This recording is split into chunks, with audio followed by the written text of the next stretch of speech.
Years ago, the great screen actor Jimmy Cagney was working with a young actress that was about to be fired. He went to the director and said, "Let me talk to her." And he walked over to the actress and he said, "Look, it's simple. You walk in the room, you plant your feet, look me in the eye, and tell the truth." The logo of the X-Files is "The truth is out there." The truth is out there. I'm going to paraphrase. The truth is in here. You're about to hear the truth. I'm an actor. My name is John Cipher. For 7 years, I walked through the door, planted my feet, and tried to tell the truth as Chief Daniels on Hill Street Blues, as General Craig on the hit sitcom Major Dad. I was 2 years on Dynasty. You're on Knots Landing. I've done 5 afternoon soap operas, 12 Broadway shows, and 20 films. One of the Broadway shows I did was the great musical Man of La Mancha on Broadway. I was Richard Kiley's original understudy. I sang the words to dream the impossible dream, to fight the unbeatable foe, to bear with unbearable sorrow, to run where the brave dare not go. I'm here to introduce your host this morning, Dr. Stephen Greer. He's a man who is running pell-mell where the brave dare not go. He was an emergency room physician. In fact, the director of emergency medicine at a major hospital in North Carolina. 3 years ago, he sat his wife and his 4 daughters down and said, "I've been doing this part-time, running after the truth, for 7 years now. Now I'm going to do it full-time." He walked away from all that money to pursue the truth. I always think of Hamlet's great line to Horatio, "There are more things between heaven and hell than are dreamed of in your philosophy, Horatio." I'm going to introduce a man who says, there are more things between heaven and hell than any of us have accepted. And I have the witnesses and the documents to prove it. Ladies and gentlemen, Dr. Stephen Greer.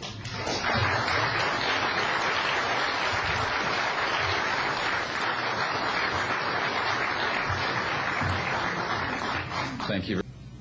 The reason we are coming forward now is that we are asking for the U.S. Congress and for President Bush to move towards an official inquiry and disclosure on this subject. It has the most profound implications for the human future, for the U.S. national security, and for world peace. Specifically, technologies connected to UFO and extraterrestrial vehicles, if declassified and used for peaceful energy generation and propulsion, would solve the looming energy crisis definitively, would end global warming, would correct the environmental challenges that the Earth is facing. It is also critical that we begin to debate as a society the propriety of placing weapons in space. If indeed, as we can prove, it is true that we are not alone and that space is territory which we are sharing with other civilizations, it could be a very imprudent, destabilizing thing to place weapons in space. This is not being debated because it is off the national and international radar screens. It needs to be placed on it, and we are here today to do it. We can establish through this testimony that these objects of extraterrestrial origin have been tracked on radar going thousands of miles per hour, stopping and making right-hand turns, that they use anti-gravity propulsion systems, which we have already figured out how they work in classified projects in the United States, Great Britain, and elsewhere. That these objects have landed on terra firma, at times have been disabled, and have been retrieved specifically by teams within the United States, that extraterrestrial life forms have been retrieved, and their vehicles have been taken and studied thoroughly for at least 50 years. We can prove through the testimony and documents that we will be presenting that this subject has been hidden from members of Congress and at least 2 administrations that we are aware of, presidential administrations, and that the Constitution of the United States has been subverted by the growing power of these classified projects, and that this is a danger to the national security. There is no evidence, I wish to emphasize, that these life forms from elsewhere are hostile towards us, but there is a great deal of evidence that they are concerned with our hostility. There are times when they have neutralized or rendered inert the launch capabilities of intercontinental ballistic missiles. Witnesses here today will describe those events to you. They have shown clearly that they do not want us to weaponize space, and yet we are proceeding down that dangerous path. And it will be established that these projects, because they have not been supervised properly by the Congress, by the U.S. President, by the international community, have become a threat to the national security. And for this reason, we feel we must disclose the facts. This is the beginning of the campaign for disclosure.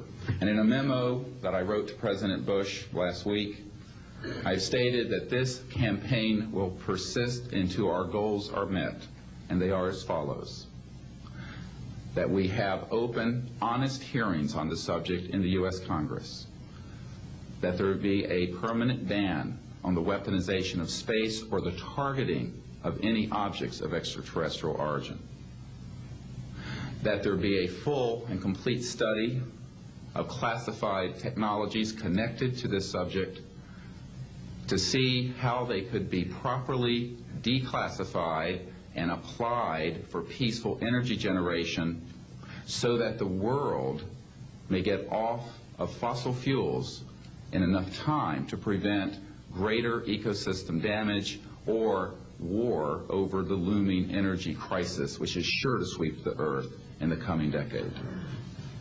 This is a matter of the most pressing import. It has been ridiculed, yes. I know many in the media would like to talk about little green men.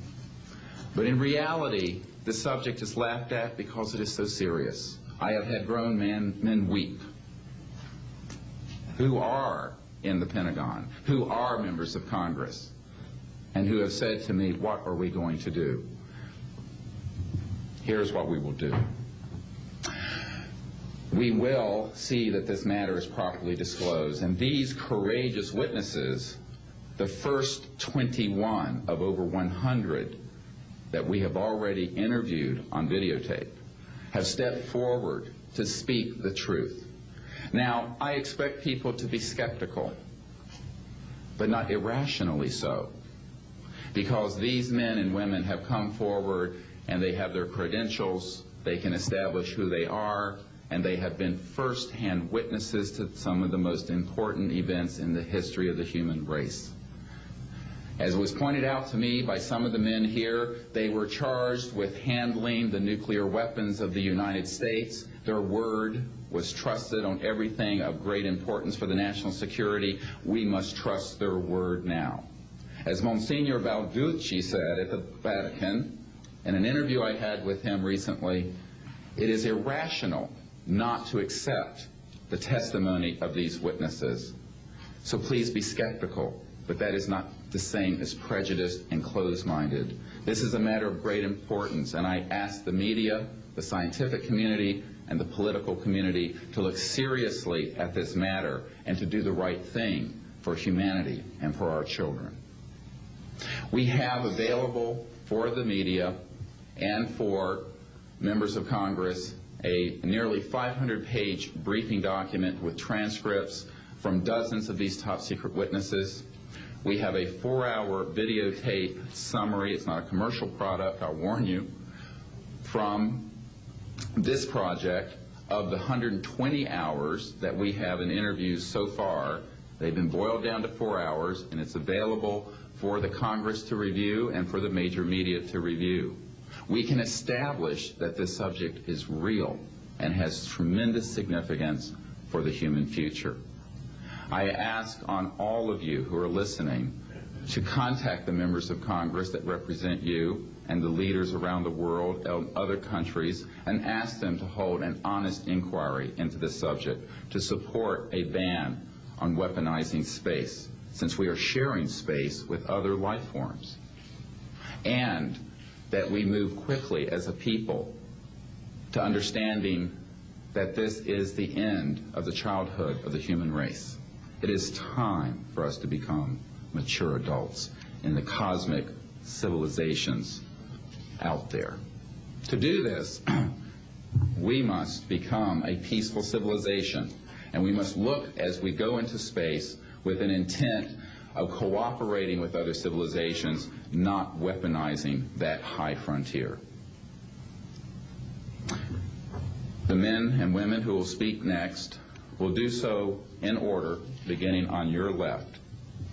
They will introduce themselves. I ask for the media to refrain from questions until each witness has spoken briefly about who they are and what they have personally been involved with or witnessed in their government, military, or government-connected careers. At the end, we will have questions. All of you may ask questions for as long as we can stay here, and we will provide you with all the information that you need.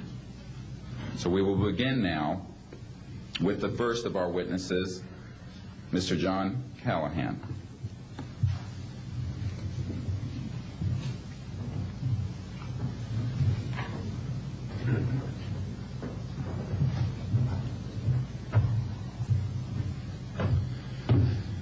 My name is John Callahan. I'm a retired FAA employee. I was the division manager for the Accidents, Evaluation, and Investigation Division in D.C. About 2 years before I retired, I received a call from Alaska region where the region wanted to know what to tell the media. When I questioned, tell the media what, he says about the UFO, and it went downhill from there. What UFO? It turned out I told him what any government employee would do at that time was to tell him it's under investigation. And then I had him send all that data to the FAA's tech center in Atlantic City. The next day, my immediate boss, service director, Javi Safir, and I went to Atlantic City. I had just purchased a new video camera, and I videoed the event. And in Atlantic City, we had them play back on a scope, you would call it a scope, a plan view display, PVD, exactly what the pilot seen or what the controller seen, and we tied it in with the voice tape so we could hear exactly what the controller said and what he heard, and we taped it. We came back the next day, briefed the administrator, Admiral Ingen, on what happened. He wanted a 5-minute briefing. After we started the briefing, he wanted to know if he could see the video. We put the video on. He watched the video, the whole video. The next day, he set up a meeting for me to give a dog and pony show to President Reagan's scientific staff and whoever they brought over, and to hand off all that data to them. That morning in the FAA round room, it was either 9 or 10 o'clock, 3 men from Reagan's scientific staff, 3 CIA people, 3 FBI people, and I don't remember who the other guys were, along with all the FAA experts that I brought with me that could decide or talk about the hardware and the software, how it worked. We put on a dog and pony show. We let them watch the video. We had all the data there. We had all the printouts that the computer put out. They got all excited over it. When it was all done, the CIA, one of the CIA men told the people they were now sworn to secrecy, that this meeting never happened and this event never happened. When I asked him why, I thought it was probably just a stealth bomber at the time. He says, well, this is the first time that we have recorded radar data on a UFO, and these guys are going to get all excited, drooling over all this data. I said, well, are you going to tell the public about it? And he says, no, we don't tell the public about this. It would panic the public. He says, we're going to go back and study this. I said, okay. It was what he was going to do. Now, I've told this story many times, and I get sometimes funny looks from people.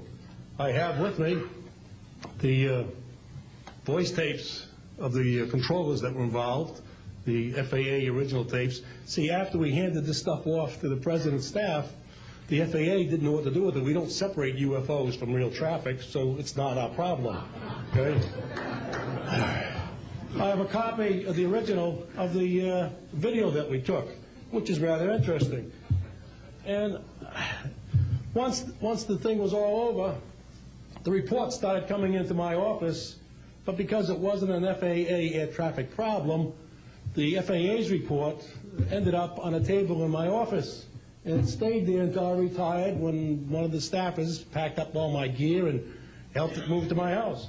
Also, in a box I found just a few days ago, in my 1992 tax return, I have the target printouts from the computer data, which, so if you wanted to or look at every target that was up there at the time, you can now reproduce this from this piece of paper here.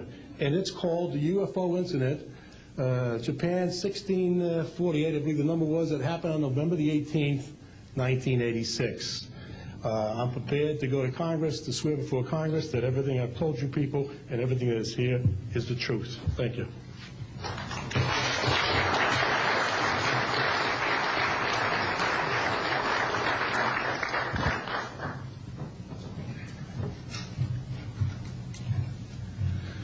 Good morning.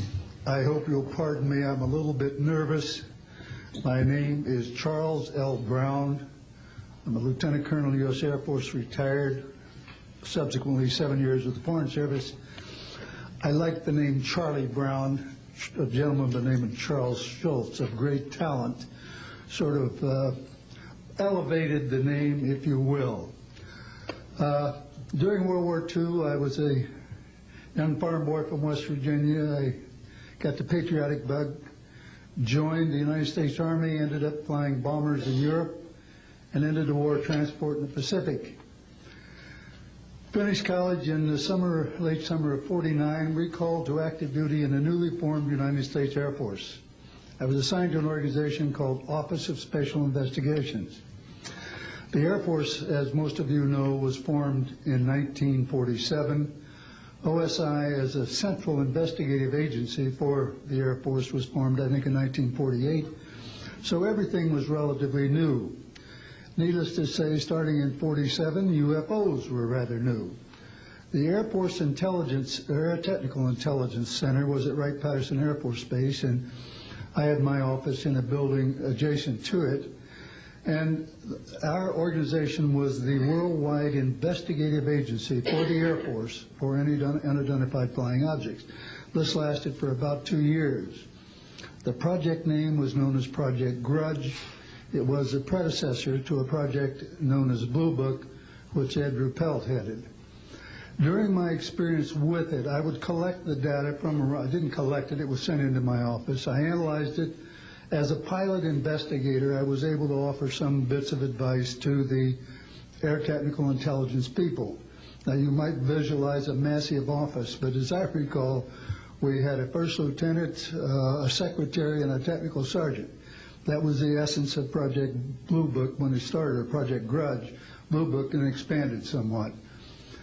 During the review as an analyst of these various documentary reports, if you will, or documents, I became clearly convinced that there was substance to what was being reported, in that we had ground visual, ground radar, airborne visual, and airborne radar confirmation of some of these sightings.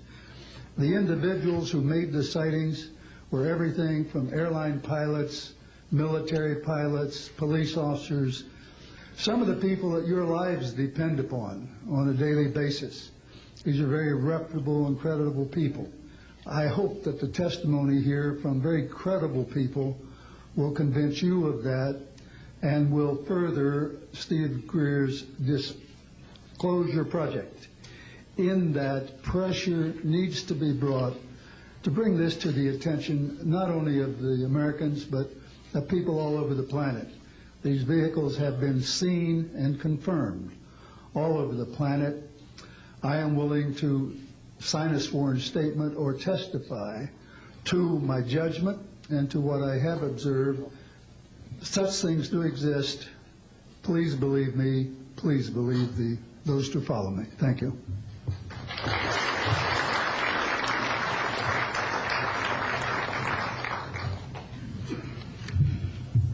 My name is Michael Smith. I was in the Air Force, a sergeant from 1967 to 1973. I was aircraft control and warning operator. While I was assigned to Klamath Falls, Oregon, in early 1970, I arrived at the radar site, and they were watching a UFO on a radar that was hovering at about 80,000 feet. It sat there for about 10 minutes and then slowly descended until it dropped off the radar. It was gone for about 5-10 minutes, and then instantly reappeared at 80,000 feet, stationary. The next sweep of the radar, it was 200 miles away, stationary. It hovered there for about 10 minutes and redid the whole cycle twice more. When I found out what you normally do when you see a UFO, I was told that you notify NORAD, you don't necessarily write anything down, you don't write anything down, and you keep it to yourself. It's a need-to-know basis only. And NORAD one night called me about later in the year to let me know as a heads up that there was a UFO coming up the California coastline. I asked them what I should do about this. They said, nothing, don't write it down, it's just a heads up. And then late 1972, while stationed at the 753rd Radar Squadron in Sault Ste. Marie, Michigan, I received a couple of panicky calls from police officers who were chasing 3 UFOs from Mackinac Bridge up I-75. So I immediately checked the radar, confirmed that they were there, called NORAD, and they were concerned because they had 2 inbound B-52s going to Kinchlow Air Force Base. So they diverted them because they didn't want any proximity of the 2. And that night I answered many calls from the police department, sheriff's department and stuff. And my standard response was that there was nothing on radar. And I will testify to this under oath to a congressional hearing.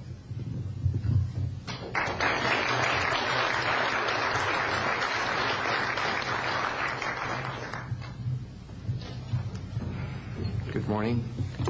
My name is Enrique Colbeck. I am a traffic controller.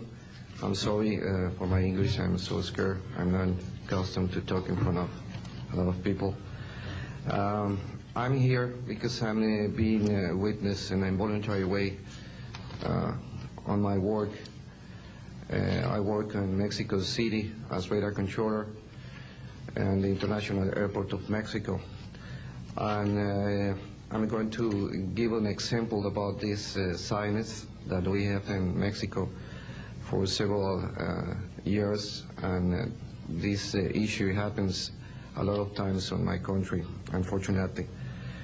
For example, March 4, 1992, we detected 15 objects west side of the Toluca Airport, that is very close of our international airport at 50 miles, more or less. Then July 28 of 1994, we have almost a collision or something that we can name in that way with an international flight, domestic flight of Aeromexico 129, commanded by the pilot Raimundo Cervantes Ruano, that has a trash or something about in his main landing gear in the right leg. That's occurred at night at 10:30 more or less. Then in the next week, the same year, in the same moment, the Aeromexico Flight 904 has another almost collision that was reported for the pilot Corso, the Capitan Corso, at 11:30 in the morning, and we detect that object on the radar suddenly, just for a moment. Then the next week we have a lot of sightings reported by the pilots, that give us information about the weird traffic or something, bright lights and different times, and we detect some of them in that week. But in September 15 of 1994, we have a detection about 5 hours, more or less, on a radar and a new equipment that we believe that that equipment was working in not a good way, because it's not human that you have detection by 5 hours of the same object and apparently without movement. Well, we concur with the technical persons of radar in our country that the radar system was working well, and was very exciting, and we surprised when the next day we received information about a periodist named Jaime Maussan that is studied these cases in Mexico, about that a sighting from a lot of people in the Metepec city. There is another point located southeast of the Toluca airport, about a sighting of the big flying saucer, apparently 50 meters of diameter, than for a lot of people, and that let the trash is something in the ground. Well, next, November 24, 1994, we have on service officially our new radar system, and after that moment we have information very exactly about of these sightings at the same time with the pilots and detections. That's why I'm here, because we consider in my country that this is very dangerous. We have a lot of more cases, but I don't want to use more time in this. But it's very important that the people on the world knows these events and consider that could be very dangerous for aeronautical situation, especially in my country. I don't know why in my country that's occurs frequently, but the point is that happens, and we consider dangerous, and we have only, unfortunately, one trash, but we don't want to have another more. Thank you very much, and I'm sorry for my English.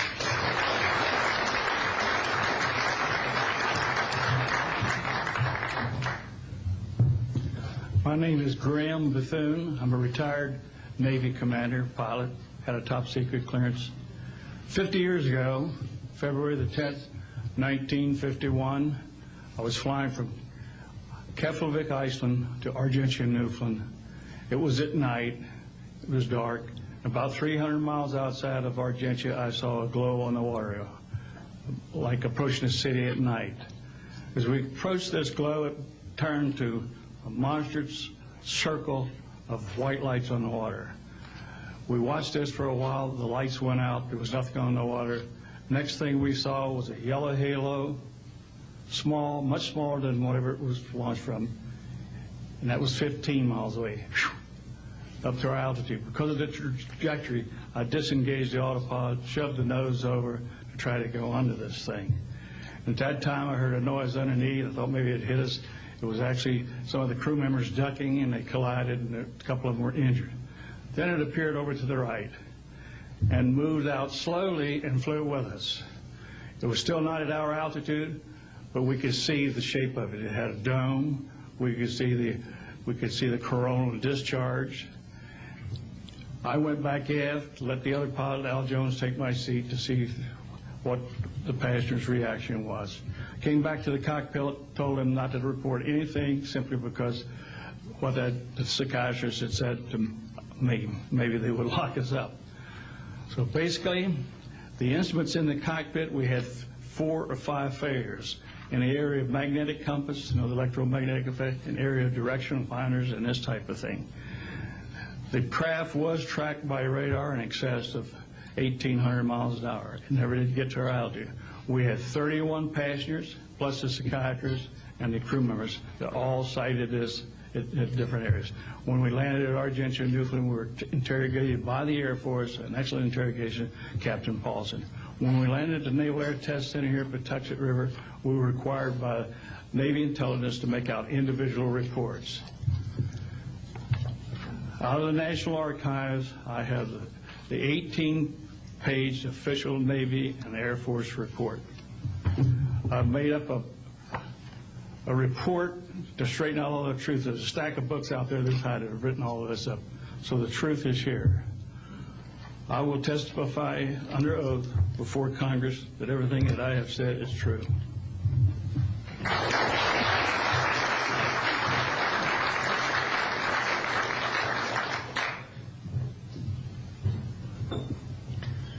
My name is Dan Willis. I was in the United States Navy. I held a top secret crypto level 14 extra sensitive material handling security clearance. I worked in the code room at the Naval Communications Station in San Francisco. In 1969, I received a priority message from a ship near Alaska that was classified as secret. The ship reported merging out of the ocean near Port Bow, a brightly glowing reddish-orange elliptical object, approximately 70 feet in diameter, emerged out of the water, shot into space, traveling at about 7,000 miles per hour. This was tracked on ship's radar and substantiated. Years later, I worked at the Naval Electronic Engineering Center in San Diego for 13 years. The co-worker who I worked with worked at the NORAD facility. When he first started working at the facility, he noticed objects going on the screens that track everything out in space and in the air, objects going off the scale, doing right-angle turns. When he inquired, his older supervisor advised him that, quote, it was just a visit from one of our little friends. I thought this was a little unusual. These statements are true. I'm willing to testify under oath before Congress. Thank you.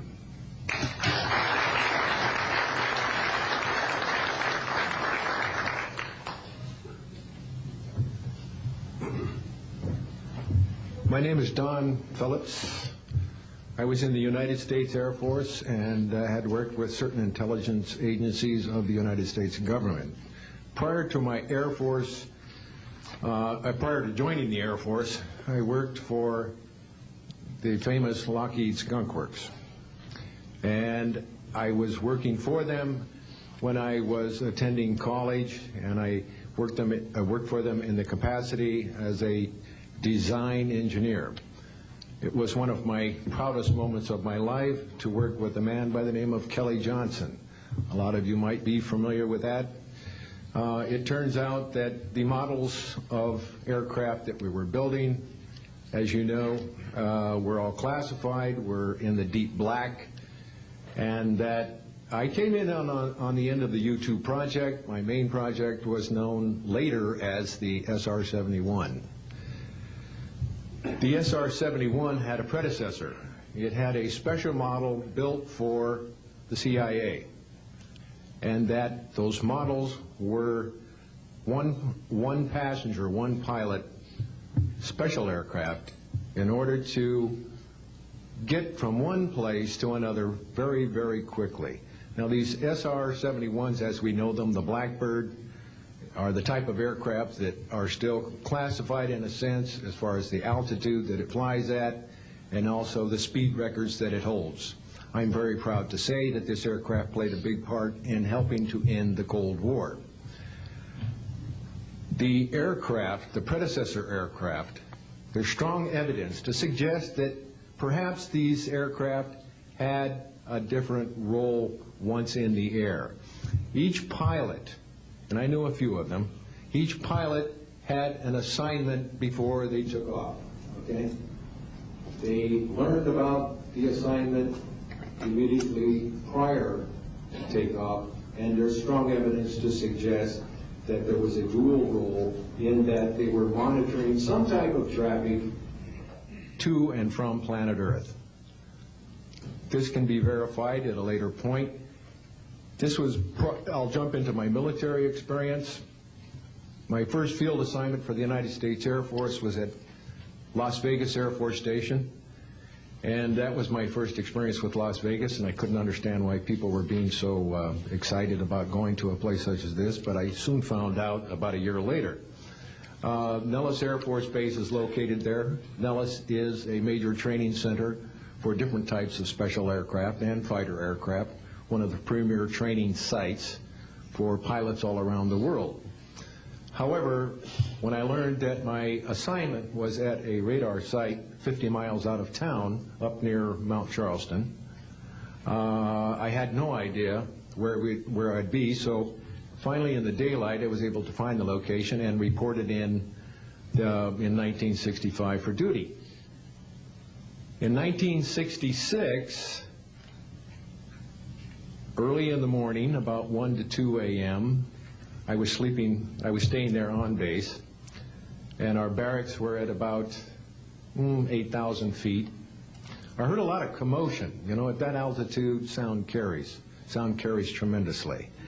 And I thought, well, it's early in the morning, it's summertime, and there is it's very warm, and maybe I should get up and take a look. I didn't really want to, but I got up and took a look, walked up to the main road up near my office, which was the commander's office. I was on the commander's staff, Lieutenant Colonel Charles Evans.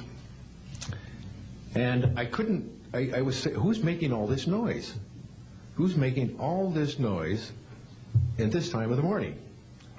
So when I got within about 50 yards of the 4 or 5 people that were standing there, one being the chief of security, they were looking up in the air, and I said, gee, their heads are all looking at the same direction. Well, I looked up to the west, northwest, and to my amazement, there were lights flashing around the sky, moving at anywhere from what seemed like 2,400 to about 3,800 miles per hour.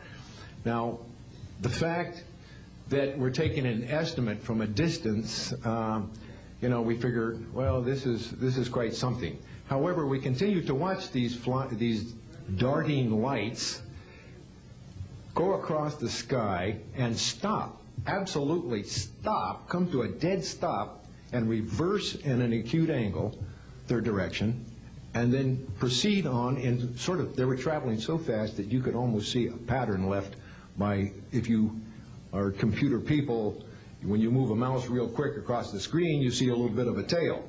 Well, that's exactly the way these 6 or 7 craft worked. After 5 minutes of watching these things, they all seemed to group up to the west, northwest. Okay? They started to come in on a circle. But what I would like to point out is that where they were putting on their display in the north-northwest sky, just directly east of that is what is known as Area 51. Area 51 is a AEC name, okay? Atomic Energy Commission. That was the old name for Atomic Energy Commission. We knew it as the Groom Lake Flight Test Facility in the Air Force. And it was where we tested our aircraft after we got the prototype made from the Skunk Works. So here are these, let's get back to the circle in the sky. What they did was coalesce and started rotating in a circle, and then they disappeared. Well, I thought, gee, this is something that we have to keep quiet, and that was verified by the chief of security. But we waited there and talked it over for a little bit, and it seemed like, I think it was an hour. Then came the radar people from the scopes, which were at 10,000 plus feet, came down for their dinner at 2 o'clock in the morning, and the first person off the bus was a good friend of mine, Anthony Kesar. He said, he was white as a sheet, and he says, did you see that? Yeah, we all said, yeah, it was a nice display. What a show. He says, we documented them on radar. And he says, we didn't give them clearance. The standing order was let them fly through the radar beam. He says, we documented 6 to 7 UFOs. Now, we don't know who was guiding those, but they were certainly intelligent, and we don't know where they landed because they coalesced and disappeared. So I will say at this point, to keep it short, that I will testify under oath as to what I say is true, and I will do so before Congress. Thank you.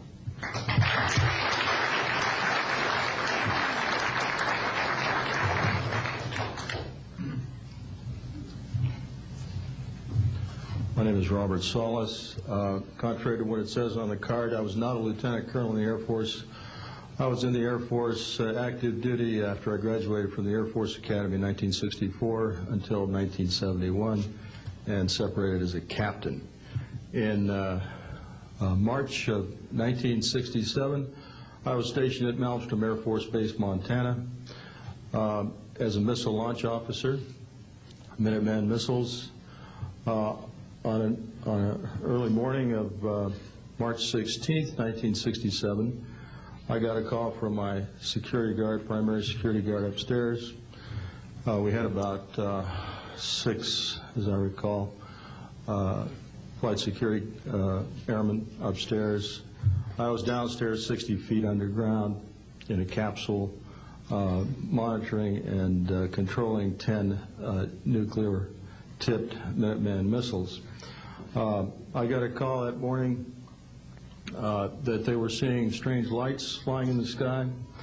I disregarded that call, told them to call me when something more significant happened.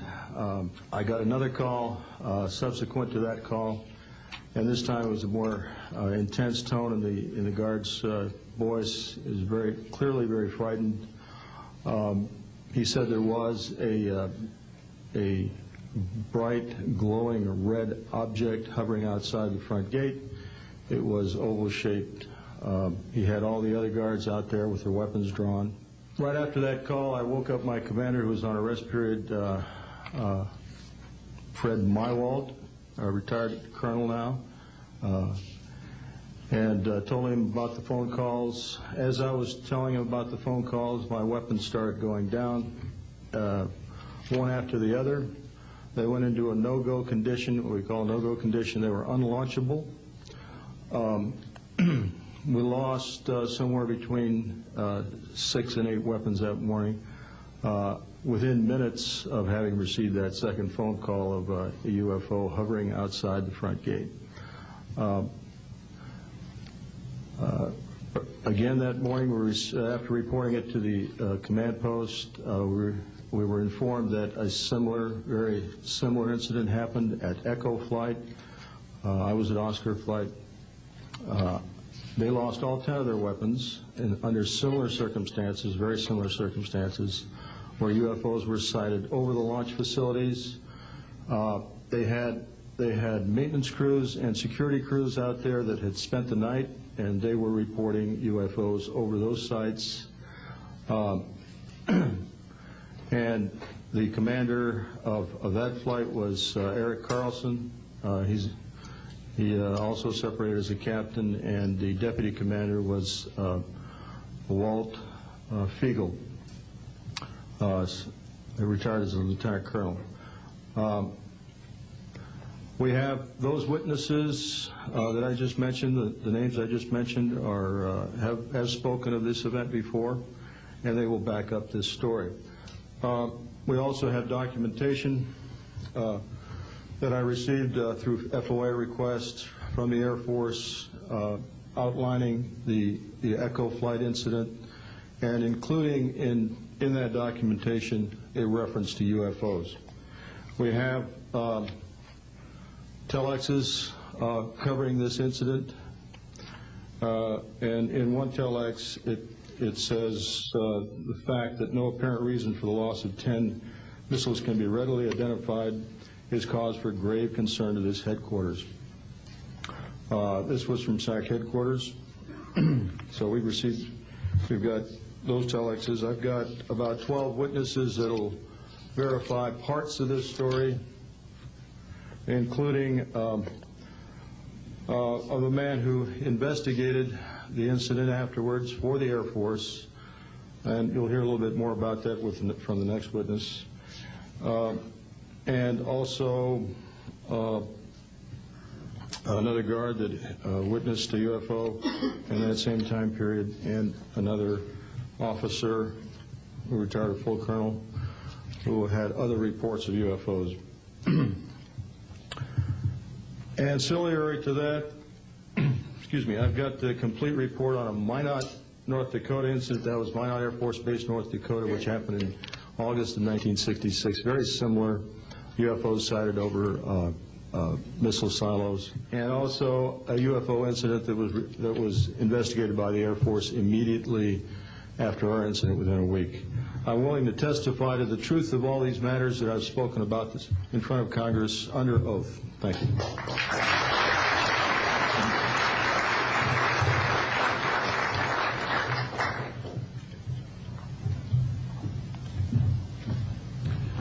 Good morning. My name is Dwayne Arneson. I served 26 years as a communication electronics officer in the U.S. Air Force, all over the world, including Vietnam. I was lucky to be selected to be commander of 3 different units in the Air Force. I held the top secret SCI TK clearance, and for those who know, it is slightly above top secret. I retired in 1986 as a colonel at Wright-Patterson Air Force Base in Ohio. I would like to relate about 3 different experiences, if you will, that relate to UFOs. As a young lieutenant over in Germany, Ramstein Air Base, Germany, back in the early 60s, I was in charge of the cryptographic center. I had a top secret crypto clearance at that time, and I can clearly recall seeing a message that went through my crypto center which said that a UFO had crashed on the island of Spitsbergen, Norway, and the team of scientists were coming to investigate it. Going forward to the 1967 time frame, I was assigned to the 28th Air Division at Great Falls, Montana, and I was the officer in charge of the communications center there. Also, I was a top secret control officer for the division. I had a crypto account. I was an account custodian, and I also passed out nuclear launch authenticators. During that time, I can recall seeing a message come through that communication center which said, basically what Bob was just got through talking about, is that a UFO was seen near the missile silos and the missiles were deactivated. Coincidentally, the person that Boeing sent to investigate the particular missile conditions, if you will, what made them shut down, was my first manager at Boeing, Mr. Bob Kaminsky, who has since passed away. And I can recall him on different occasions. He lived close to me in Auburn, Washington. That's where I'm from. And he said, Arnie, he says, those missiles were perfectly clean. That was the result. So then one last incident concerned when I was as a commander of the unit in Great Falls, or in Caswell Air Force Station, Maine. I had contacts with the security police at Loring Air Force Base, and they told about UFOs that were seen near the nuclear weapon storage areas on Loring Air Force Base. And I'd be glad to testify to Congress that this is absolutely the truth. Thank you.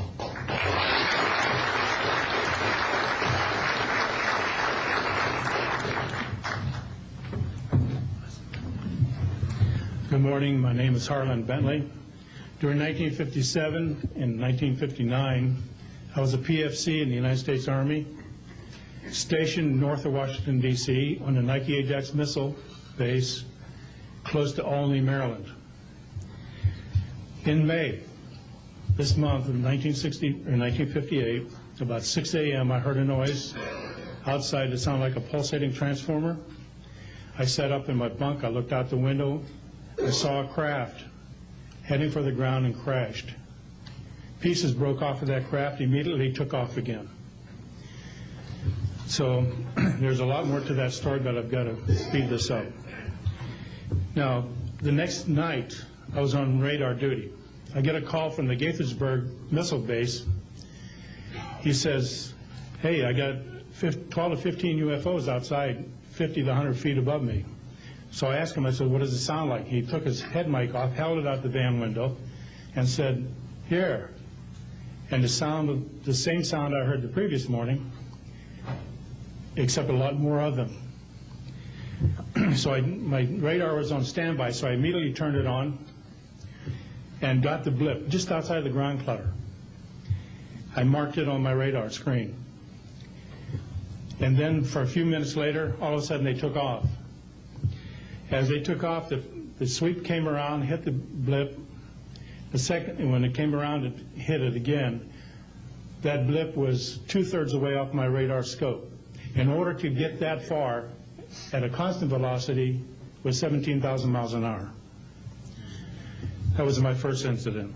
10 years later, by this time I received a Bachelor of Science degree in electrical engineering, and I was working in California. Now, I'm sorry that all I can say is I was somewhere in California working on a classified project that had nothing to do with my experience that I had there. As I was working, and it was like 2 or 3 in the morning, California time, I heard a Houston astronaut communication link, comlink. I didn't pay much attention to it until I heard the word bogey. Of course, my ears picked up immediately. An unidentified flying object of some sort, whether it's a craft, meteorite, or whatever, was on a collision course with that module going to loop around the moon. So basically, I listened for some time, and then I stopped and went back to work. And then I heard, there they go. In the astronaut world, for some of you may or may not know this, there's a term called green turtle. And it used to be, I don't know if it is today or not, but it used to be is you're not allowed to use profanity over the net. And the first person that does that, whoever hears it first and says green turtle, that astronaut's got to buy that man and his entire family a dinner at the most expensive place at Cape Canaveral. Well, to end this real quick, one of them said, damn, they went off, the UFOs took off. He says, damn, that was fast. And somebody yelled, green turtle. And then he said another word, a synonym to crap. And then somebody else yelled, green turtle. And you could see him grit his teeth, because now he had to buy 2 expensive meals. And my particular experience, I will testify before Congress if necessary, and explain exactly what happened. Thank you.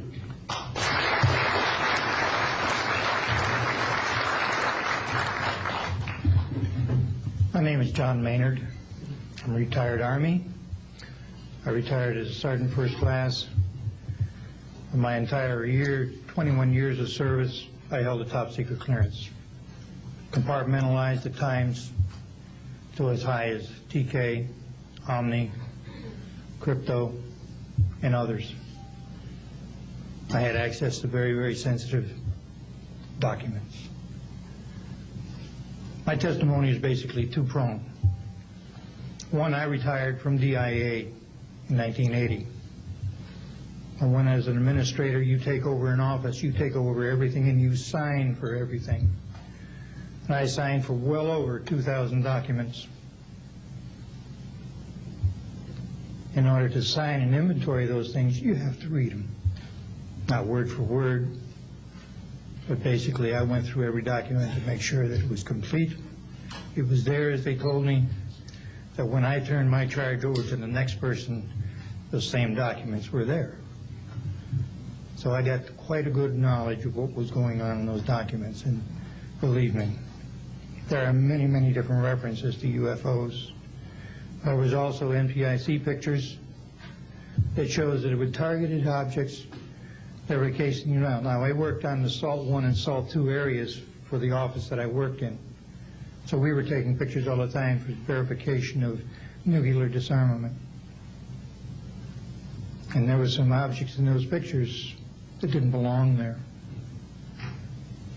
The second prong to this whole thing is that a lot of people talk about conspiracies over a shadow government.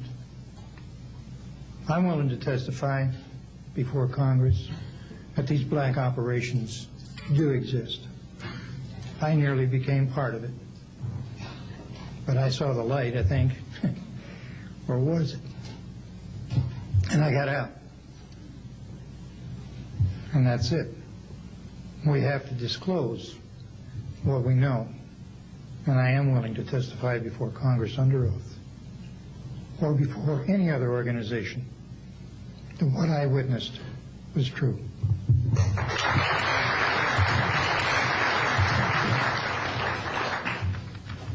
Good morning. My name is Carl Wolf, and I was a precision electronics photographic repairman with a top secret crypto clearance in the United States Air Force. I was stationed at Langley Air Force Base in Virginia. In 1965, in mid-1965, I was loaned to the Lunar Orbiter Project at NASA on Langley Field. Dr. Colley was in charge of that project. They had problems with a piece of electronic equipment that was bottlenecking their production of photographs. I went to the facility, and when I walked into the facility, there were scientists from all over the world. I was stunned, actually, to see people at a NASA project from all over the world. It didn't make any sense to me initially. I was taken into the laboratory where the equipment was malfunctioning. I couldn't repair it in the dark. I asked to have it removed. Airman second class was in the dark room at that time. I was also an airman second class. I was interested in how the whole process functioned, how the data got from the lunar orbiter to the laboratory. I asked the young man if he described the process to me. He did. About 30 minutes into the process, he said to me, in a very distressed way, by the way, we've discovered a base on the backside of the moon. And then he proceeded to put photographs down in front of me, and clearly in these photographs were structures, mushroom-shaped buildings, spherical buildings, and towers. And at that point, I was very concerned because I knew we were working on compartmentalized security. He had breached security, and I was actually frightened at that moment, and I did not question him any further. And a few moments later, someone did come into the room.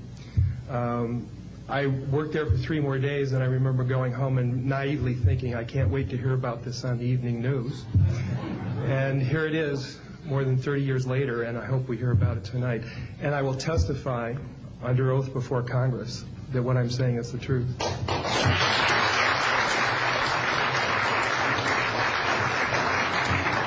Thank you, Carl.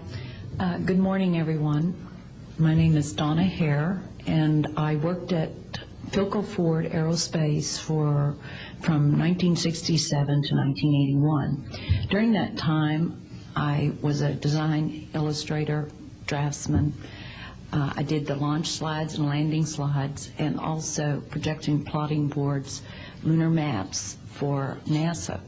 We were a contractor, but most of the time I worked on site, in Building 8.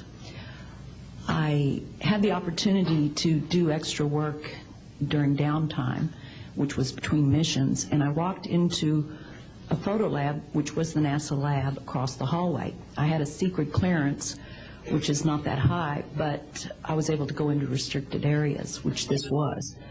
At the time, I was talking to one of the techs in there, and he drew my attention to a photograph, a NASA photograph. It had a dot on it, and I said, what is that? Well, he drew my attention to it, and I said, is that a dot on the emulsion? And he said, and he's smiling, and he has his hands crossed, and he said, round dots on the emulsion don't leave round shadows on the ground. And this was an aerial photograph of the Earth, I'm assuming the Earth, because it had pine trees on it, and the shadows of the craft, or whatever it was, were in the same angle as the trees. And by its very nature, UFO, and I wanted to clarify that to a gentleman that was talking to me, means unidentified. So I did not know what this was. But I realized at this point that it's very secret, that it was kept secret, because I asked him, what are you going to do with this piece of information? And he said, we always airbrush these out before we sell them to the public. So they're pesky little creatures appearing on this photograph they wanted to get rid of. After that, I decided I would ask questions to other people that worked there. And I found that I had to ask them away from the site and not on site. A guard told me that he was asked to burn some photographs and not to look at them. And there was another guard guarding him, who was in green fatigues, watching him burn the photographs. And he said he was too tempted. He looked at one, and it was a picture of a UFO, and he was very descriptive. I can go into that later with anyone. He immediately was hit in the head, and he had a big gash in his forehead. He was knocked out, and he's terrified, so he would have to be protected. Another incident, I knew someone in quarantine with the Apollo astronauts. He told me that the Apollo astronauts saw craft on the moon when we landed. And that is what he told me. And he also was afraid, he said that the astronauts are told to keep this quiet. They're not allowed to talk about it. So I do want to let you know that I worked out there for a number of years, and I ran into this. So it's not something everyone knows that works out there for a long time. My boss didn't know about it. Some people that sat right next to me didn't know about it. It's very strange because I don't know how they can do it, but they can let some people know about it and then others not. I'm willing to testify before Congress that what I'm saying is true, and thank you very much. Thank you.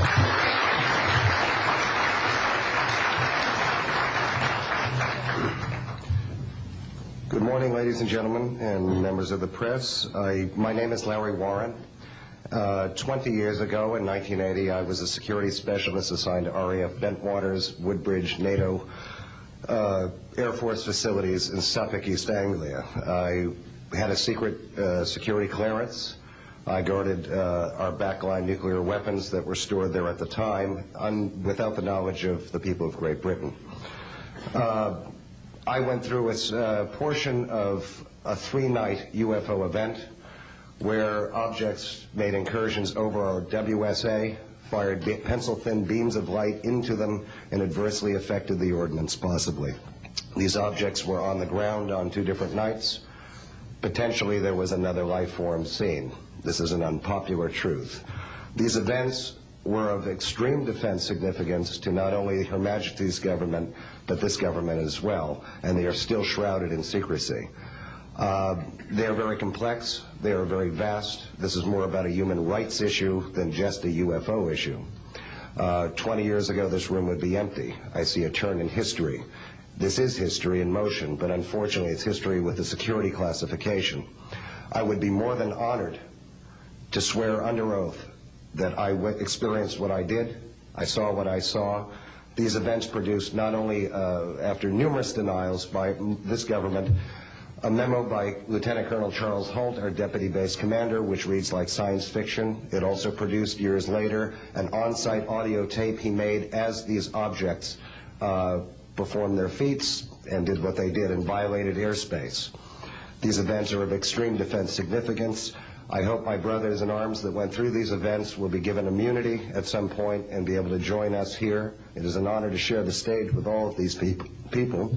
And I think for all our children, my son Dennis, God bless you, son, we can change the world.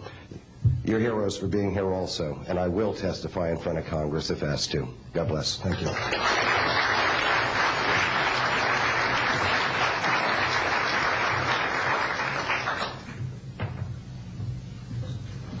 Hi, my name is George Filer III.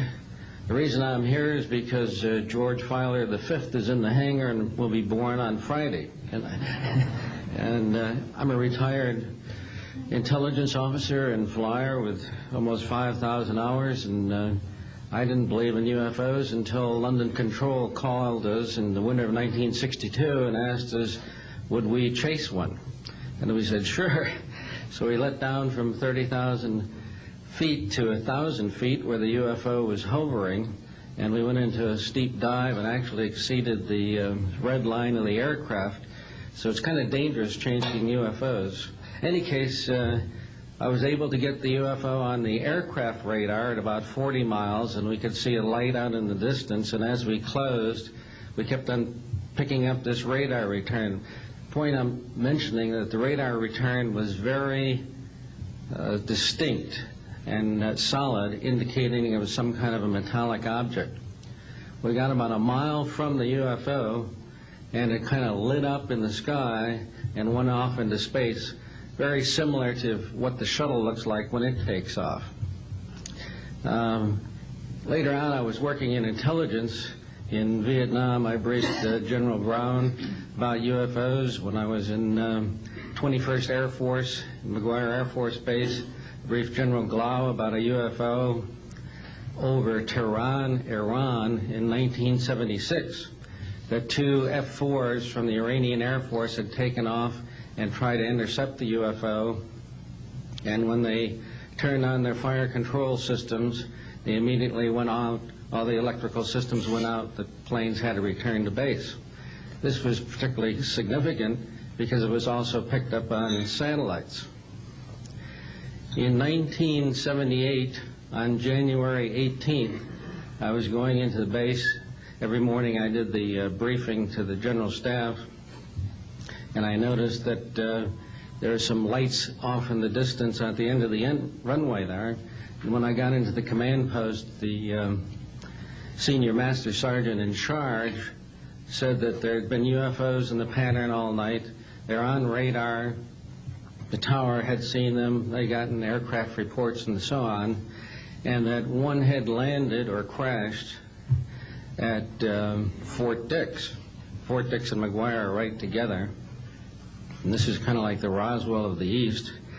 But in any case, an alien had come off the craft and had been shot by a military policeman, and apparently was wounded and was heading for McGuire.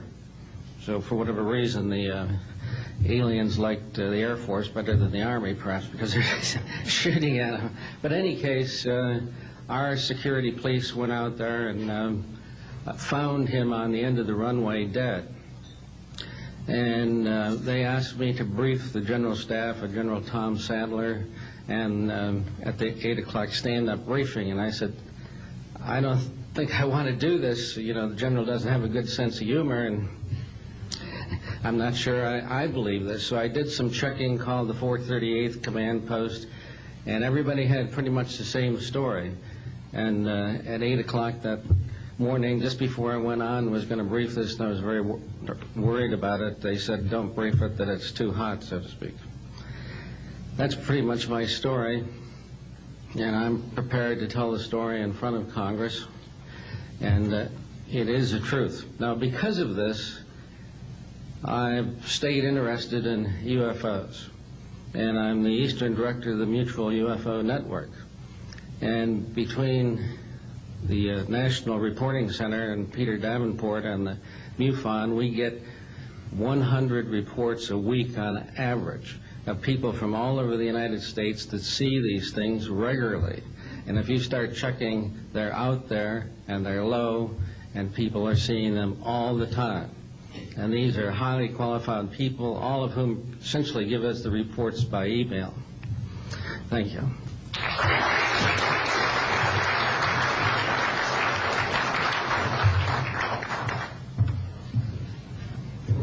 Morning, ladies and gentlemen. My name's Clifford Stone. I was Sergeant First Class, United States Army.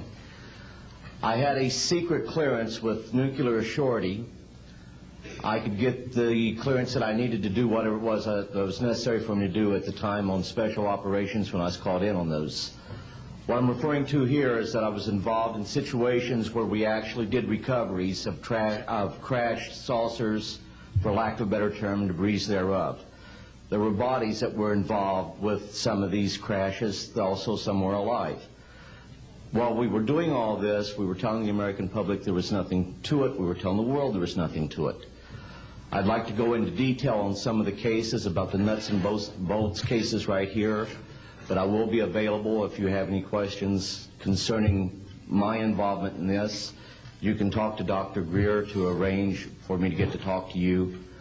But the whole situation is, we've set back, we've told the American people that there's no such thing as UFOs. I've been involved where we have recovered these objects. We know them to be of extraterrestrials. In 1969, I had an event that happened to me while I was stationed at Fort Lee, Virginia. We went to Indiantown Gap, Pennsylvania. That would be my first exposure to any time that we would be recovering an unidentified flying object. When we went there, we already had people that was already in the facility. We were a backup team, which was supposed to be NBC, because there was supposed to be some nuclear materials that was on board this craft. Later on, most people involved were to be told that there was nothing on board it. It was nothing more than just a crash of one of our aircraft. I know better, because I was one of the people that approached it with a Geiger counter to get surface readings. I was the first person to go ahead and see that there were bodies on it.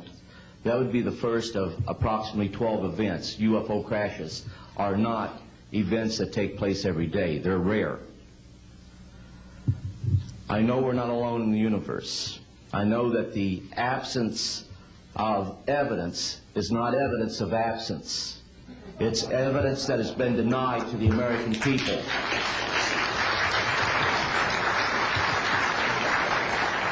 I stand before you today in my almighty God, and I tell you this.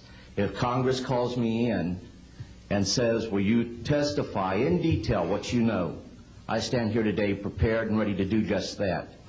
Governments must never lie to the people for no reason. Thank you.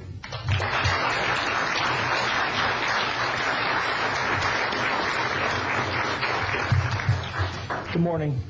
My name is Mark McCandlish, and for the last 21 years, I have worked as a conceptual artist for a variety of defense contractors. I've been involved in conceptual artwork or the production thereof for Rockwell on the X-30 program, and also on the HISTEP program. That's spelled HYSTP, means Hypersonic Testbed Program. During the course of my career, I've twice had a secret security clearance. In 1967, while my father was stationed at Westover Air Force Base, the headquarters for 8th Air Force Strategic Air Command, I witnessed and watched through a telescope a UFO which hovered over a nuclear weapons storage facility for approximately 10 minutes and then departed with an acceleration approaching a bullet leaving a rifle barrel. In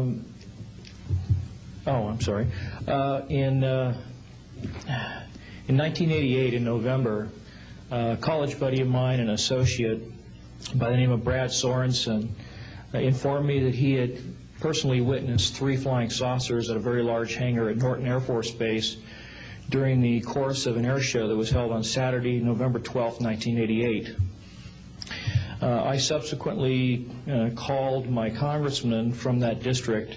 I called his office. This was Congressman George E. Brown, Jr., who at the time was the chairman of the Congressional Committee on Space Science and Advanced Technology. I naturally assumed that since this presentation that Brad talked about was for top military brass and certain congressional individuals, that his office must have coordinated this with the local Air Force Office of Public Affairs. A male staff member in Congressman Brown's office not only confirmed the exhibit, but the fact that there were 3 discs at that exhibit. These discs were hovering off the floor without any visible means of support. They were referred to as alien reproduction vehicles, also nicknamed the flux liner because they used high voltage electricity. Let's see. To keep things short, this is a diagram that I made based on a sketch that Brad Sorensen did for me in rough form shortly after he had his sighting, and subsequently cleaned that drawing up and made it much more accurate. And that's the drawing that Dr. Greer is holding there now. Later on, I obtained photographs that were taken in 1967 by a military pilot, Harvey Williams, flying a C-47 for the Air Force at 12,000 feet, approximately 25 miles southwest of Provo, Utah. This particular vehicle matches the so-called ARV in all proportions and respects in terms of the detail of the shape of the craft. And this was photographed, as I say, in June or July of June of 1967. I later spoke to a gentleman by the name of Kent Sellen that I met at an air show at Edwards Air Force Base in 1992, the first unveiling publicly of the B-2 bomber. He indicated to me that in 1973, when he was a crew chief working on experimental aircraft at Edwards Air Force Base, that he had unintentionally wandered into an area where there was a classified aircraft, namely the ARV. He described it in detail, and he added other details to the account concerning the configuration and the operation of the vehicle that Brad Sorensen was not aware of. Subsequently, Brad Sorensen met with the famous aeronautical designer Burt Rutan gave him a copy of this blueprint, which you've just been shown. Mr. Rattan felt that it was a joke and put it on his wall as kind of a joke. And a third party confirmed for me later that a Colonel Ray Walsh from Edwards Air Force Base was visiting Mr. Rattan, saw this blueprint on the wall and registered quite a degree of shock and anger, wanted to know where the hell he got this blueprint, because there was in fact such a craft at that time, approximately 1994, 95, in a hangar at Edwards Air Force Base, North Base Complex at that time. Subsequently, I've done a lot of research on this product, this vehicle. I've come across a number of declassified documents that show that the Air Force, as early as 1960, was wind tunnel testing flying saucer shapes up to Mach 20. And I also have declassified NASA documents that show similar shapes. In fact, this is the document here that more or less details the wind tunnel testing up to Mach 20. This is the NASA document right here that was declassified, and it shows a variety of spherical and lenticular shapes that were flight tested up to, or I should say, wind tunnel tested up to Mach 6. I subsequently obtained a copy of an interoffice memo from Hercules Aerospace that describes a particular type of science involving something called zero-point energy and scalar waves. According to Brad Sorensen, this is the basis of the technology for these anti-gravity propulsion systems. This particular document here describes 6 different meetings involving the Defense Intelligence Agency and cooperative efforts with the Russian scientific community in investigating this, what is called the fundamental enabling technology that was originally discovered apparently by Nikola Tesla in the early 1900s. Anyway, I could provide you much more detail at a later time, and I am prepared to testify in detail concerning these events and their truthfulness before Congress. Thank you very much.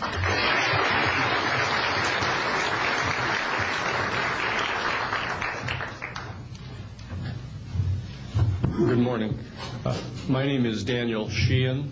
I'm an attorney and serving as general counsel to the Disclosure Project. I'm a 1967 graduate of Harvard College in American Government Studies and Constitutional Law, and a graduate of Harvard Law School. And I served as general counsel and one of the co-counsel for the New York Times in the Pentagon Papers case, and was involved in briefing and arguing the case in front of the United States Supreme Court, giving permission to the New York Times to publish the classified documents, the 47 volumes of the Pentagon Papers. Subsequent to that time, I served as special counsel to the office of F. Lee Bailey as one of the trial counsels when we represented James McCord in the Watergate burglary, and got Mr. McCord to write the letter to Judge Sirica to reveal the Watergate burglars' relationship to the plumbers unit in the White House at that time. Subsequent to my service in that case, I went back to Harvard to the Divinity School to study Judeo-Christian social ethics and public policy.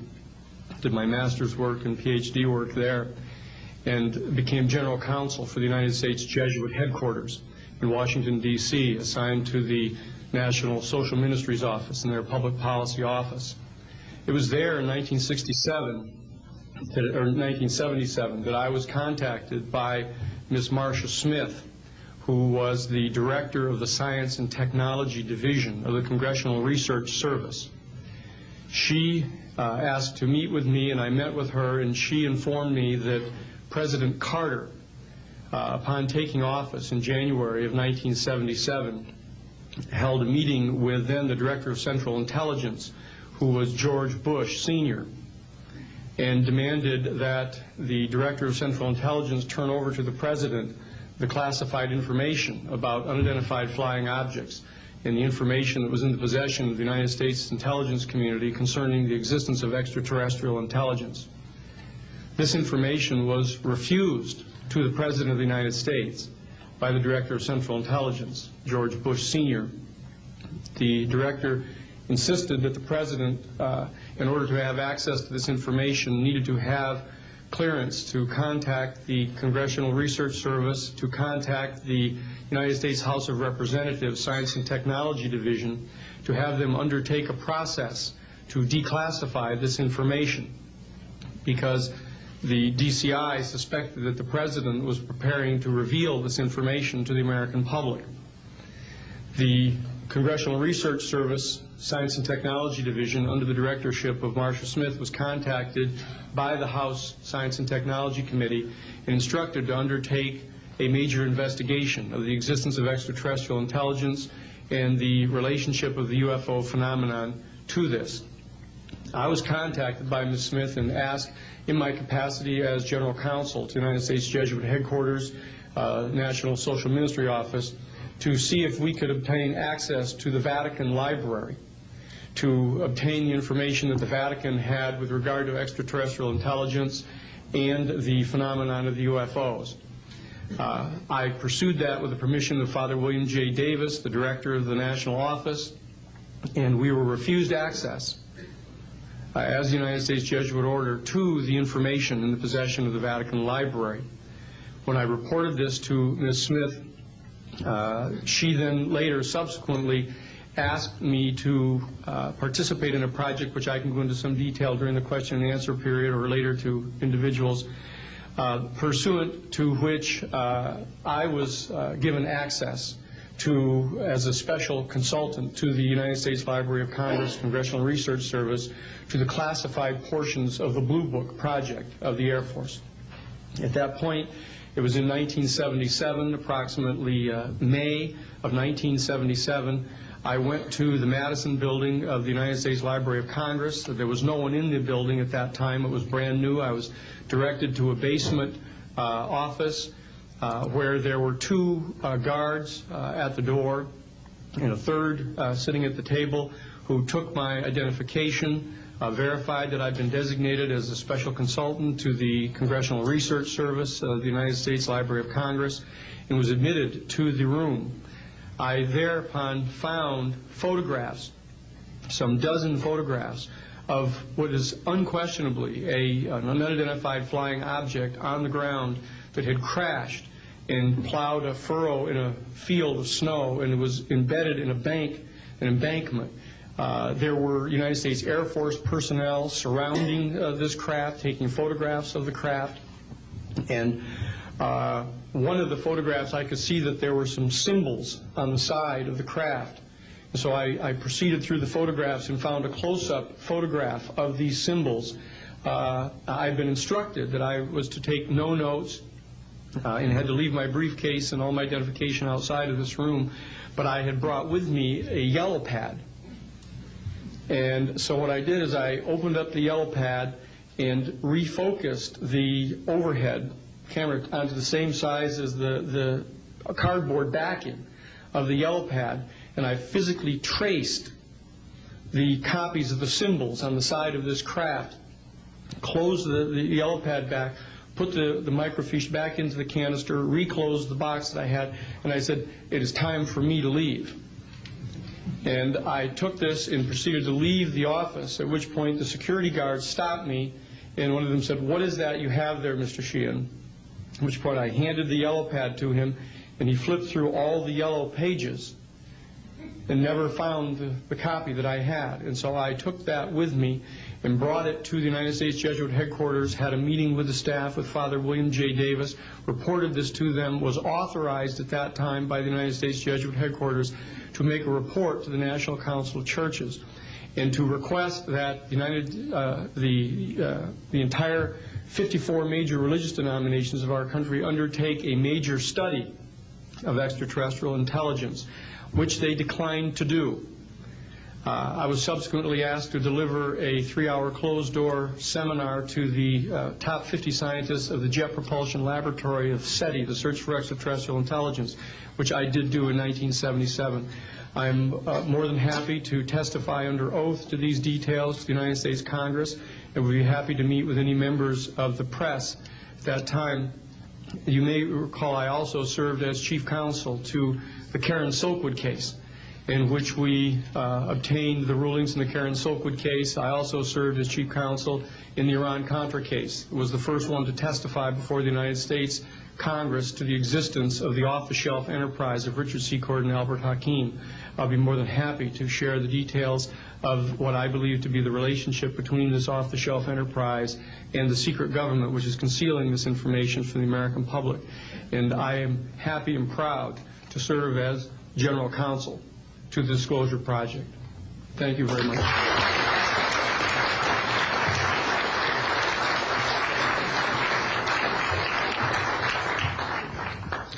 Good morning. My name is Carol Rosen. In 1974, after being a sixth grade school teacher, I was introduced to the late Dr. Wernher von Braun in the U.S., the father of rocketry. In my first meeting with him, during that first 3.5 hours, he said to me, "Carol, you will stop the weaponization of space." And I said, you know, teachers don't stop until June. He said, "No, you have to understand, this is February, and we have to prevent the weaponization of space because there is a lie being told to everyone that the weaponization of space is now first being based upon the evil empire, the Russians. There are many enemies," he said, "against whom we're going to build this space-based weapon system, the first of whom was the Russians, which was existing at that time.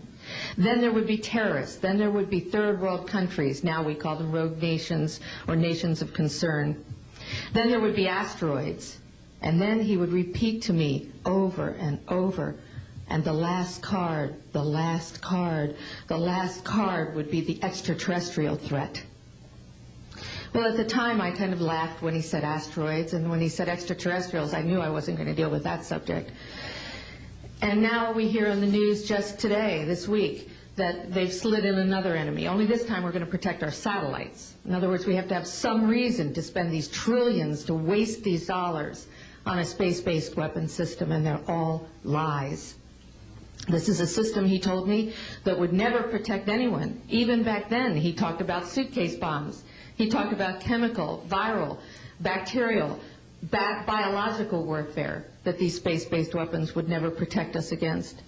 And then he told me that, in fact, if you travel around the world, which I did after he died in 1977, I met with people in over 100 countries who were friends. They didn't want to build space-based weapons. I became a space and missile defense consultant. And I worked with people around the world. I became an advisor to the People's Republic of China. They don't want to build a space-based weapon system. And he told me back then that they didn't. He said, "Go to Russia. They're considered to be the enemy." I got on a plane by myself. When I got to Russia, I had a list of people that I had read out of the newspaper. Chernenko was in office then. He was the only one I didn't get a chance to meet. They introduced me to everyone when I got there. And when I got back, I said, "Oh my Lord, this man is telling the truth. There is no threat." And I've been waiting until this day for 27 years, and I'm expecting the spin to happen, because he also explained to me that as a military strategist, as a person who worked on the MX missile, which I did later, he said, "You will find that there is going to be a spin to find some enemy against whom we have to build space-based weapons." And now we should expect the spin, because he said part of the formula for the intelligence community is if they might have a weapon, then we have to consider that they do have these weapons. So now they do have these weapons, so now we have to build these weapon systems. And that's the formula, except that it's all based on a lie. And we have witnesses here today that have shown you that these extraterrestrial beings, that these craft that have come here are now not UFOs, they're identified flying objects, and we know that they have beings in them. And we have witnesses here who have told you that they can shut down our missile silos, they can stop a rocket going into space that's a test. We have witnesses here who have worked in the classified departments, who have the courage to come forward here to support what Wernher von Braun told me back in 1974 to 77.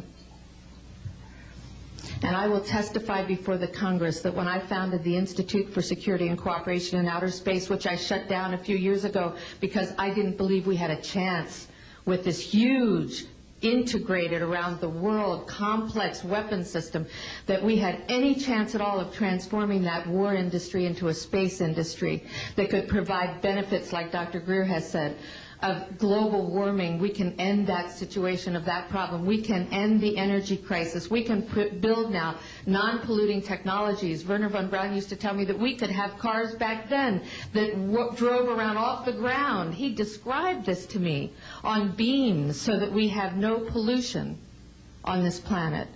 And we can solve the problems of the people that are urgent and potential, and the other animals and the other cultures on Earth and in space.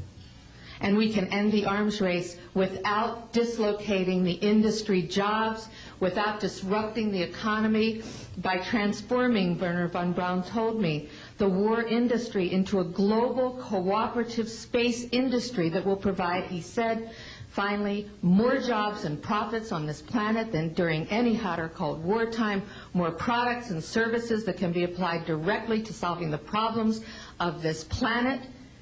And we can have a whole planet now that lives in peace on Earth, with all the cultures on Earth and with all the extraterrestrial cultures in space. And these are words that Werner von Braun told me in 1974, and I will testify before the Congress under oath about everything I have said and more. Thank you.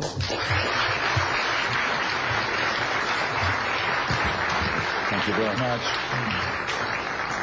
I'd like to thank each of the witnesses and for your patience. We're running about 50 minutes late, and I do apologize for that. I want to emphasize that all of these witnesses each could speak for probably anywhere from 2 to 5 hours about what they have witnessed. We were trying to give you a snapshot.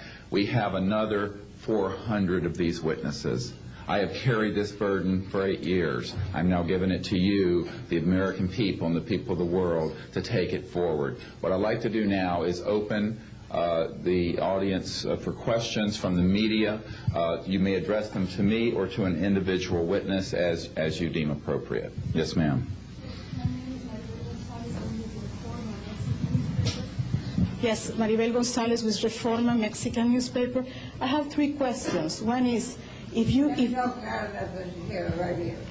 Yes, I wanted to know if there are laws in this country that in some way allowed this kind of secrecy or not. And then I wanted to know if there's a need to change any kind of law. And the next one I wanted to ask you, if you may, is who is profiting from this secrecy that maintains in secret the solution to the energy crisis? I mean... Well, let me get to those, okay, quickly, because we are short on time. First of all, I think initially there was an appropriate national security apparatus in place in the 40s during the Truman and also Eisenhower years. By the late Eisenhower years, we have a testimony from Brigadier General Stephen Lufkin, still a practicing attorney, that by the late Eisenhower years that he had lost control of these projects primarily because of the compartmentalization into the military-industrial complex. Operative word industrial. There are corporations such as SAIC, Lockheed Martin, Northrop, and others that deal specifically with this issue, with advanced energy and propulsion systems connected to UFOs. And I think that what has happened, from the best we can tell, from insiders that have briefed me for now about 8 years, is that we have lost control of these projects from a constitutional law perspective because the infrastructure within military intelligence and corporate channels is so well funded and so complex and labyrinthine that there are compartments within compartments within compartments, and people who are in the Congress who make inquiries, and in fact President Clinton, when he made inquiries, were simply denied access, as you heard earlier that President Carter was denied access. On your other question, I would say that in terms of profiting from the status quo, big oil. There are certain geopolitical and financial infrastructures that would not welcome a definitive replacement to the fossil fuels. I will tell you, and we can prove this with other scientists who are ready to come forward, that we already have a complete replacement for any fossil fuels or ionizing nuclear power plants. We don't need them. We haven't needed them. Probably have not needed them since the time I was born. Now, of course, this is a major issue. You're talking a multi-trillion-dollar global infrastructure change. And so this does hit the alarm bells at the National Security Council economics area. However, what is more serious to the national security? Keeping the status quo or letting ourselves go into a global ecosystem collapse and running out of fossil fuels and having massive rolling blackouts, not just in California, but globally. We have got to do something about this, and soon, and that's why we are advocating open hearings in the Congress. Other media, please. Yes, sir. I just want to know if anybody at the UN is looking into this. I personally met with Boutros Ghali's wife, Aliyah Ghali, who said that her husband was quite concerned about this. This was in the 1990s. Since then, we know that there have been other people at the UN who've made inquiries. The problem is the UN has no mandate to deal with this. It needs to be given a mandate from its constituent member nations. And I think that the public and the member nations need to ask that the United Nations get involved with this. This is an international peace issue and an international security issue, and it should be taken up by the UN Security Council, and of course we are recommending that as well. Yes, sir. So I think my question is actually to Clifford Stone. You said that you had seen aliens on a craft that had crashed. I wondered if you could describe what they looked like. I could, but it would probably take a whole lot of time. The reason I state that, when I got out in 1989, we had cataloged 57 different species. You have individuals that look very much like you and myself that could walk among us and you wouldn't even notice the difference, except for some of the things that they might be able to go ahead, even in a dark room, and touch an object and go ahead and identify what color that object might be. They would have a heightened sense of smell, sight, hearing. The situation is that you have various types of what we normally call grays. We didn't call them grays in the military, but you had at least 3 types of the grays. You had some that were much taller than we were.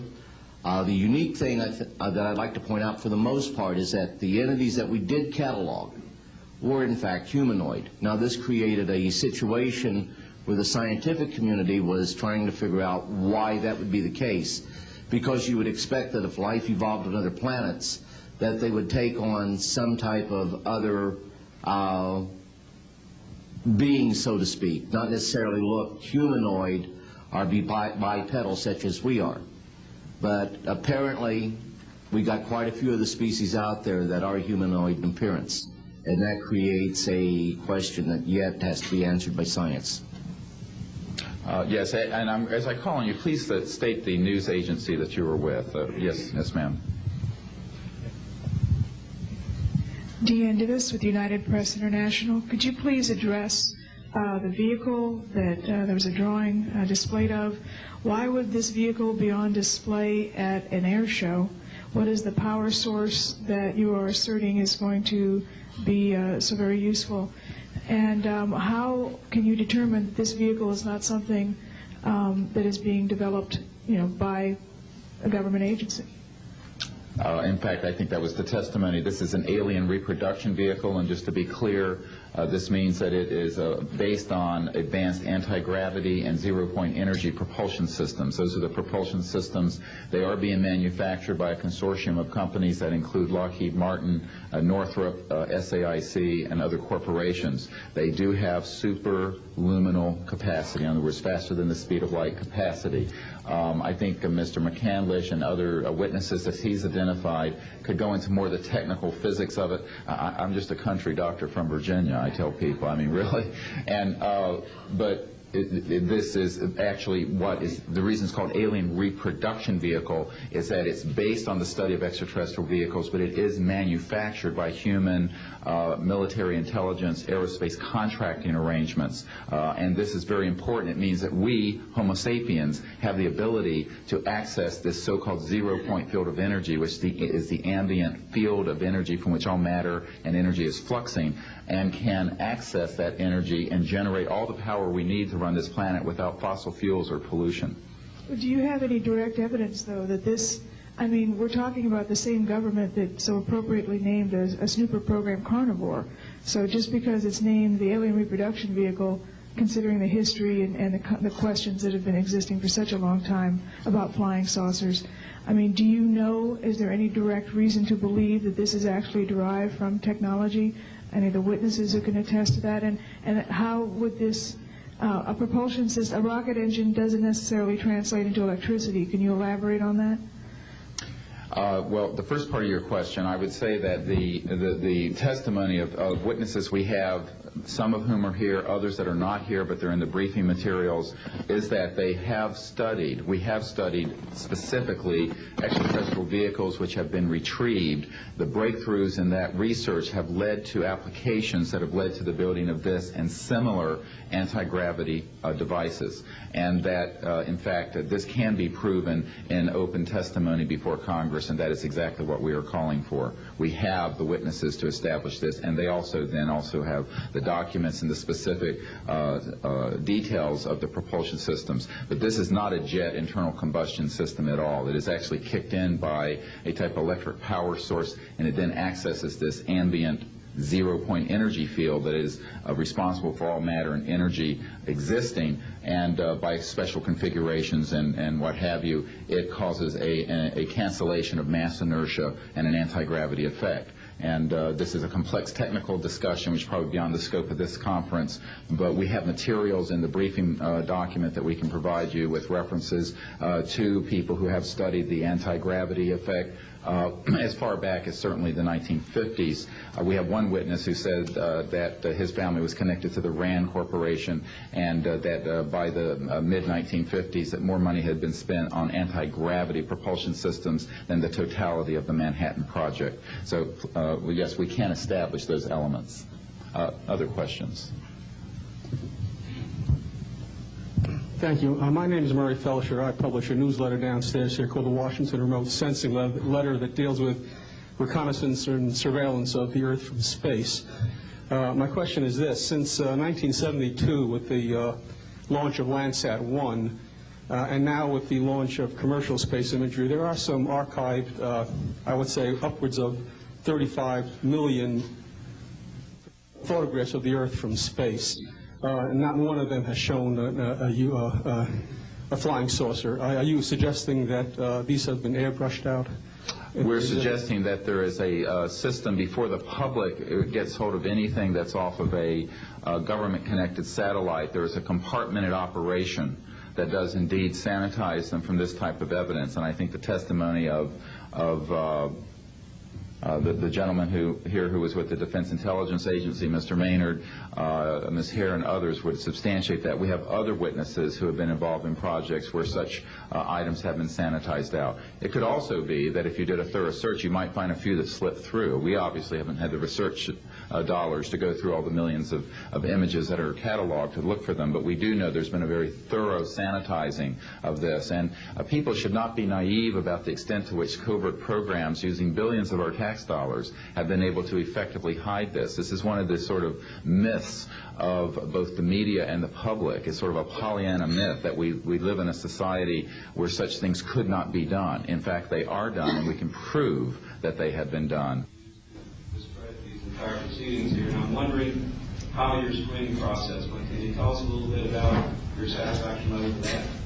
Well, I'm very satisfied that these are genuine and good people who are speaking truthfully. Not of 400 people that I'm dealing with, not 20 times this number. Have I been fooled? Yeah. I'm an emergency doctor. Let me say something. People come into the emergency department with flank pain, riding on a stretcher. What have they got? A kidney stone, right? Yeah. Well, some of them go into the bathroom, prick their finger, and squeeze blood into the water, the urine sample, to show that they have blood in their urine so they can get a narcotic injection. Now, have I been scammed as an emergency doctor? Because, I'm bright enough to kind of know when I'm being scammed. But have I occasionally? Yeah. Is it possible? It's possible. Is it likely? No. And here's what's more important. You don't not treat or accept the testimony or the history of every patient that comes in with flank pain and assume that they're lying just because you've been scammed once or twice. This field, you make a very good point, is filled with hoaxes and scams and what have you.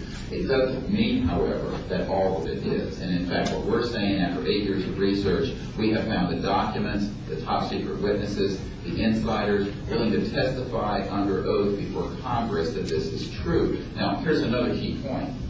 Some of the people who are in this witness pool, Mr. Sheehan, myself, and a couple of other attorneys, are members of state licensed professions. And what that means is that if we are perpetrating a hoax, we will lose our license to practice medicine, we will lose our license to practice law, but we'll be perpetrating a hoax upon the public.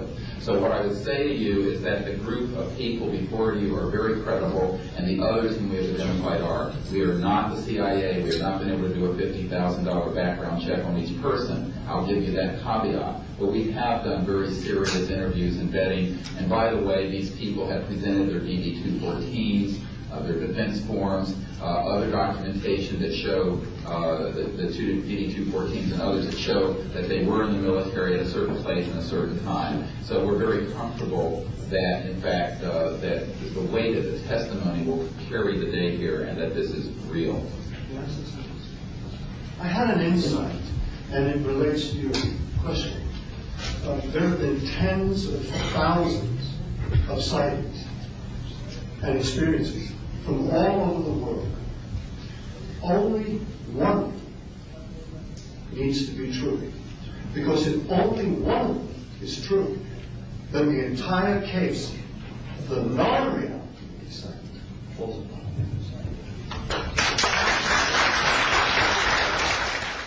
Such evidence out of the public domain, yes.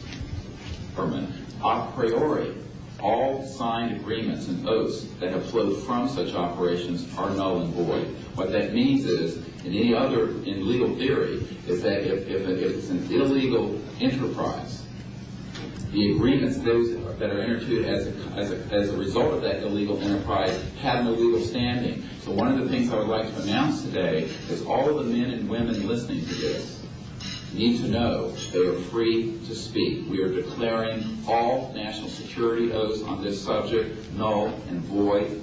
They have flowed from illegal operations that has no standing constitutionally. My people, my mother's family, who fought in the American Revolution, were prisoner of war with the British to help found this country, did not fight and die to form the United States so that this kind of chicanery can go on. So these men are free to speak, and there can be no legal repercussions against them. We have legal counsel who will also support this theory, and we're taking this to other constitutional scholars. It is time for that game to end. It is time for a new era in the human experience.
Has also escaped the oversight of the president. We know for a fact that this has happened. I personally briefed President Clinton's first CIA director on this. I was informed that they had no access to these projects, although they knew they existed. I was told the same thing by the senior investigator for the Senate Appropriations Committee, a man named Dick D'Amato. who in 1994 told me that there were somewhere between $40 and $80 billion a year going into these classified projects, and that he, with a subpoena on behalf of the Senate and a top-secret clearance, could not penetrate them. He told me these were the varsity team of all black projects, covert projects. So this is really serious stuff, and it brings into question, have we gone down the road that Eisenhower warned us about a little too far when he said, beware of the military-industrial complex, that it can escape the checks and balances of our democracy. And I think on this particular issue, it in fact has, and it's time for the Congress to represent the people in this regard and to reassert its oversight of these projects. One last question. When you talk about putting the checks and balances back into place, talk about the passion of these people, if you would. How confident are they? Well, they know what they saw. I mean, these are men ranging from Air Force and NRO officials to people who have been contract agents for the CIA to people who have been pilots in World War II and are heroes of our country, the greatest generation that Tom Brokaw talks about. And so what I have to say to you is that these people know what they saw. They're not going to be speaking about anything except what they directly witnessed. And we're not talking lights in the sky and swamp gas. We're talking people who have actually retrieved extraterrestrial vehicles who are going to be here today. Very good. We'll take one picture of it. That's concrete and that's based on reality. But anyone who does further research in this field will find that they are not hostile. None of them are hostile. They have shown us that they can shut down missile silos and rockets. They have not destroyed us, and they've been here for tens of thousands of years. We know of 50 years worth, more or less, of secrets. We know of major. And the fact is, this hybrid breeding program that keeps being referred to? well, again, we're not dealing with these kinds of things. We are dealing with credentialed, unimpeachable witnesses here who have worked in projects. We're not dealing with this. We're dealing with what we know. What we know is that these are not hostile entities. I don't know how to explain this to you except the people here are all still here. The world is still here. And they have shown us what their technology is capable of doing. And you can yet imagine, and you can hear from witnesses who worked in fields of re-engineering, back-engineering, what kinds of technologies can come out of this to literally save people from the suffering that's going on right now. I don't doubt the possibility of that. Yes, and that's what this disclosure is about. It isn't about these other kinds of stories that you have no proof of and nobody does. And the fact is, we have proof here of what we're saying. Well, they have removed artifacts. Well, again, we're not going to deal with this kind of story, and a lot of that is manufactured also. That's for sure. So what we're dealing with here is concrete evidence, documents, people who've been working in the industry, in the military industrial complex, the intelligence community. I worked on the MX missile, and I would, if I went public with that whole story. So you can imagine.